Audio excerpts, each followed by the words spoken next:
I was going to say, like, I think people are just starting to realize what they can do in there. You know, like, imagine that game, you build up your own character, you turn that into an NFT, you put it on the marketplace, you sell that, you do the levels. There's going to be a huge amount of features. There's going to be a huge amount of things opening up. Like, as I said, we've got games now that have implemented Stormfi within. Now you've not just got like GameFi within it and DeFi within it. You're making the user experience so much easier, so much more streamlined. It's not like I've got to go somewhere, connect a wallet, and do all of that stuff. You've got the wallet within the game. You can purchase. You could get NFTs. You can get the currency, move it, change it within the game. And this is the bit that is like, this is how you're going to get all these users in. There's no point us trying to go after the 2 million crypto users. These are the users. These are the key users that sort of are gamers, but don't realize that it can be Web3 and then they're using it. So, this is the huge And potential. also, it's also casual gaming. Yeah. You look at the games that actually take off, the 2049, that was kind of that puzzle back in the day, the Fruit Ninja, the Angry Birds, everything is very basic and minimalistic. Yeah.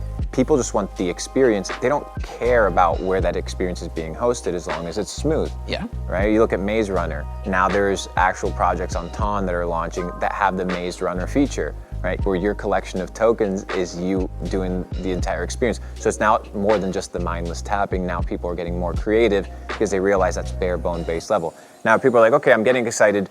I'm bullish on this decentralization. I get it, makes sense. There's an infrastructure layer with almost 1 billion people that you can build upon instantly, but I need money. I have a good idea, I need funding.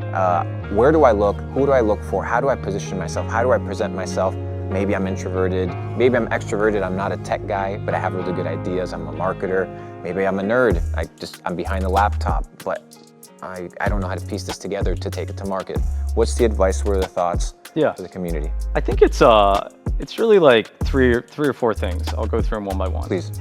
Number one, I think the great part about Telegram and Ton collectively is you can build a sustainable revenue generating business from day one.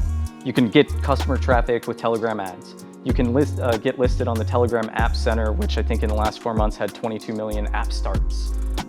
You can use referral links and things like this from day one, and you can basically create a cash positive business on day one. So you see a lot of projects who don't even really raise anymore. They're like, okay, we're making enough money from day one.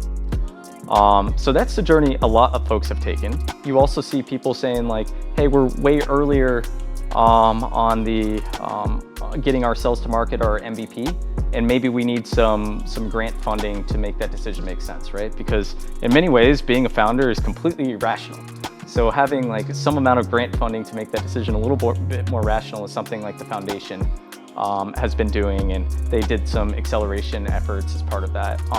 And a lot of the Ton Foundation's acceleration efforts would be the third bucket. So we did this accelerator with Hashkey and Future 3 Foundation, where we basically brought cohorts of 10 to 15 teams in. We gave them grant money, we gave them investment money, we got them started there. A lot of that work has now been spun out of the foundation. So there's like 3 or 4 great accelerators that folks can now join around different themes, kind of Animoca and Ton Accelerator focused on gaming and things like that for those folks. And then there's Ton Ventures, which is recently launched and really focused on seeding the ecosystem and strong builders and development talent with funds to help them on their journey.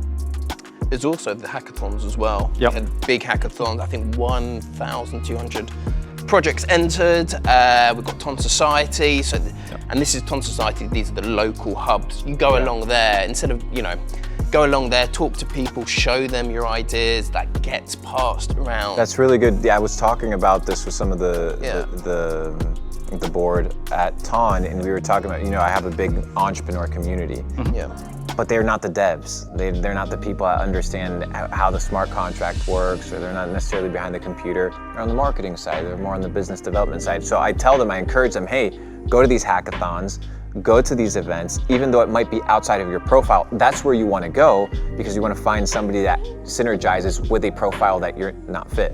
If you're on the dev side, go to a little bit more of these broader big events, these ABS, because there's a ton of Ton events taking place at the Asia Blockchain Summit as well, where you're going to meet a more broad group of people. But that's usually what the advice that I give. It is, and I get asked all the time, it's like, oh, how, you know, can you give me some money? You know, like, oh, like, oh, I need a grant. It's like, there's a lot of skill, everyone's got skill sets, and you might not be a dev, you might be brilliant at UX, you might be great at marketing or design or content creation. You could go to one of the society events, meet one of the devs that probably doesn't have the UX skills or doesn't have the marketing skills.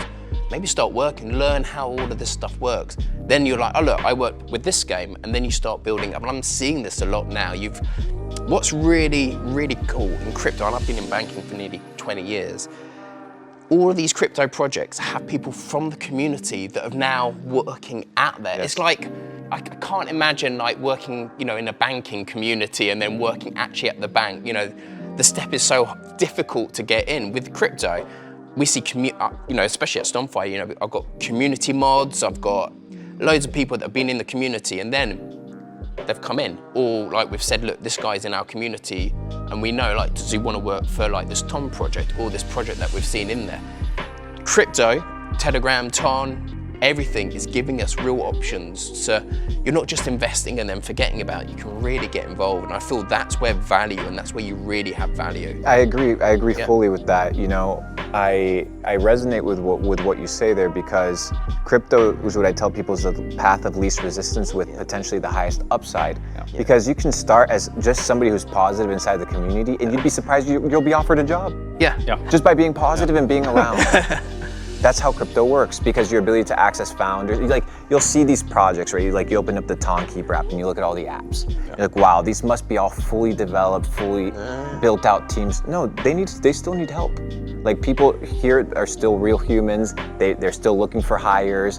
Your ability to get involved with these communities is super easy. Join the Telegram group, start chatting. You don't have to open up you're just in one ecosystem, in one central space. Talk to me a little bit about people looking for grants. What's the process there?